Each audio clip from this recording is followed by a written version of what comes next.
Hello बच्चों, चलिए प्रश्न देखते हैं। कोशिका चक्र की किस अवस्था में यूकेरियोटिक कोशिकाओं में हिस्टोन प्रोटीन संश्लेषित होते हैं? आइए विकल्प देखते हैं। प्रोफेज की G2 अवस्था, संपूर्ण प्रोफेज, एस प्रावस्था, टीलोफेज। आइए जानते हैं यहाँ पे हमारे प्रश्न की मुख्य अवधारणा।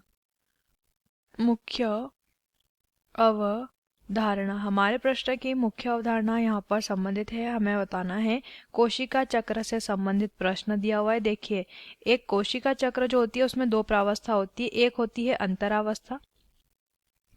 अंतरावस्था, और दूसरी होती है विभाजन प्रावस्था। दूसरी क्या होती है? विभाजन प्रावस्था।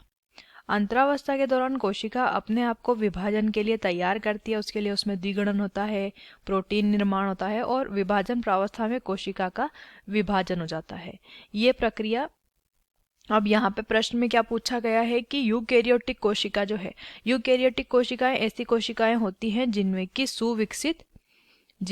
सुविकसित झिल्लीबद्ध क्या पाया जाता है? केंद्रक पाया जाता है।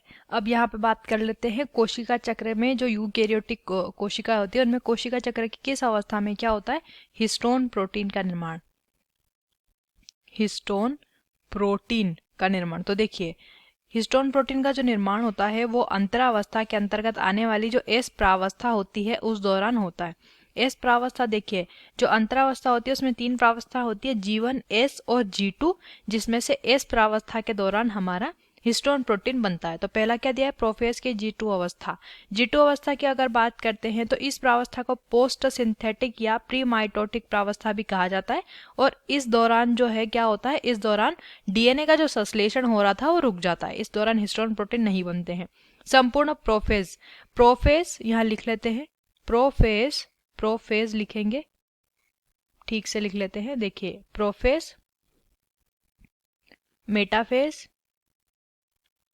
एनाफेज और टीलोफेज, ये तो क्या है? ये तो विभाजन प्रावस्थाएं हैं। तो इस दौरान हिस्टोन प्रोटीन नहीं बनते, तो संपूर्ण प्रोफेज और टीलोफेज तो गलत हो जाएंगे। तो एस प्रावस्था यानी कि विकल्प सी हमारे प्रश्न का सही उत्तर है। आशा करते हैं आपको इस प्रश्न का उत्तर समझ आया होगा। धन्यवाद।